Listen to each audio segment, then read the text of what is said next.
Hey guys, in today's video we're going to be looking at the spell that the Half-Blood Prince himself made, Sectumsempra. Let's get right into it. So, Snape created the spell during his time at Hogwarts to combat his bullies James Potter and Sirius Black. Sectumsempra is a spell that lacerates the victim, and this is described in the books as being like an invisible sword, just cutting the victim open. Sectumsempra is a curse and the spell appears as white. The cut in the victim matches the wand movement of the caster, so if the caster slashes their wand diagonally, the cut on the victim is going to be a diagonal cut.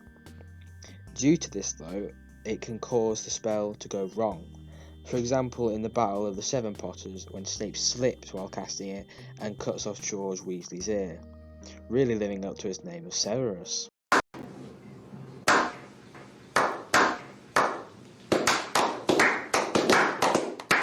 Now, Snape is a smart guy, and he created a spell to counteract the effects of Sectumsempra. Now, this spell was called Vulnera Sanitur. This spell has to be said almost like a chant and repeated 3 times. The first repetition of the spell eases the blood flow, the second causes the wound to knit, and the final repetition of the spell removes the worst effects of the curse. If Dittany is applied immediately after, the scarring may be avoided, and this just goes to show how powerful the curse is, and how powerful Snape is, as he created the spell during his time at Hogwarts. The problem with this cheeky little curse is that due to it being dark magic, if a body part is severed by it, it can't be healed, like when George got his ear cut off. We've seen 2 different people use this spell before. Obviously one of them Snape. He used it in his memory against James Potter and in the previously stated example of George Weasley. And we've also seen it used by Harry when in his 5th year he decided to start carving people up when he uses it on Draco in the bogs and against the Inferi with Dumbledore. Harry also decides to try and use it on Snape, but just gets absolutely murked by him.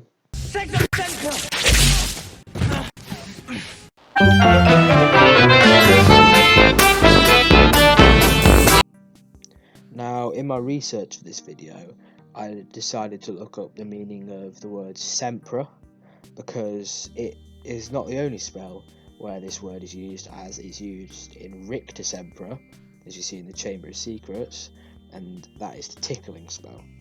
So there's no real correlation between those 2 things, tickling and butchering up people, but I decided to look it up, see what it was, and in Latin it translates to Sempra, just doesn't change, but it did recommend to try and change it into Catalan.